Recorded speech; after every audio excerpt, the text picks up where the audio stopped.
আসসালামু আলাইকুম। প্রিয় বন্ধুগণ, সত্যের আওয়াজের পক্ষ থেকে বশির আহমেদ আপনাদেরকে আবারও জানাচ্ছি আন্তরিক শুভেচ্ছা অভিনন্দন। প্রিয় বন্ধুগণ, এই মুহূর্তে আমি আপনাদেরকে নিয়ে যাচ্ছি গাজীপুরের এক মাদ্রাসা, যার নাম হচ্ছে মাদ্রাসাতুল আবরার। বয়স 7, তার মানে তোমার বয়স এখন 8 বছর চলতেছে। প্রিয় বন্ধুগণ, জহিরুল ইসলাম সে বলছে তার বয়স এখন 8 বছর চলতেছে। 7 বছর পেরিয়ে সে 8 বছরে কোথায় আছে? ওমর ফারুকের ওয়াজ, ভালোবাসা দিবসের ওয়াজ। ও, তাহলে তোমার কি ইচ্ছা, তুমি বড় হয়ে মানুষের সামনে ওয়াজ করবে, এই তো নাকি? গজলও বলবা? একটু বসো, এখানে বসো। বক্তা যারা আওয়াজ করে তারা তো কোথাও না কোথাও বসতে হয়, তাই না? আজকে মনে করো তুমি আমাদের বক্তা আর আমরা সবাই তোমার শ্রোতা। শুধু আমি নয়, আমরা নয়, আজকের অনুষ্ঠানে যারা আছে তারাই নয়, সারা পৃথিবীর সমস্ত মানুষ তোমার শ্রোতা। তাদের জন্য তুমি তোমার ভালোবাসা দিবসের ওয়াজটা একটু প্লে করো। বসো বসো বসো বসো। ভালোবাসা দিবসের জন্য মেয়েটা বেরিয়ে যায়, মা বাধা দেয় না। ছেলেটা বেরিয়ে যায়, বাবা বাধা দেয় না।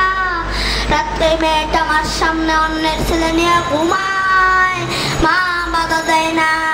কারণ মা হলো 1 নম্বরের খারাপ, মেয়ে হলো 2 নম্বরের খারাপ। বাপ মা যদি ভালো হয়, সন্তান ভালো হবে।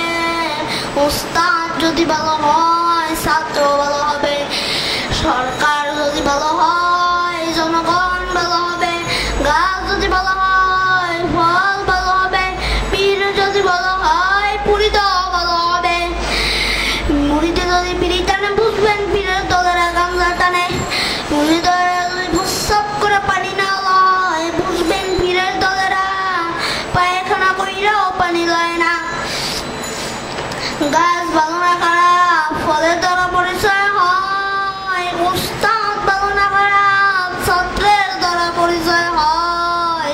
মা বাবা ভালো না খারাপ, সন্তানের দ্বারা পরিচয় হয়।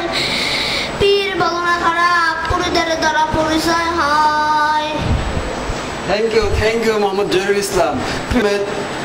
সত্যের আওয়াজের পক্ষ থেকে আজকের মতো এখানে বিদায় নিচ্ছি। আসসালামু আলাইকুম ওয়া রাহমাতুল্লাহ।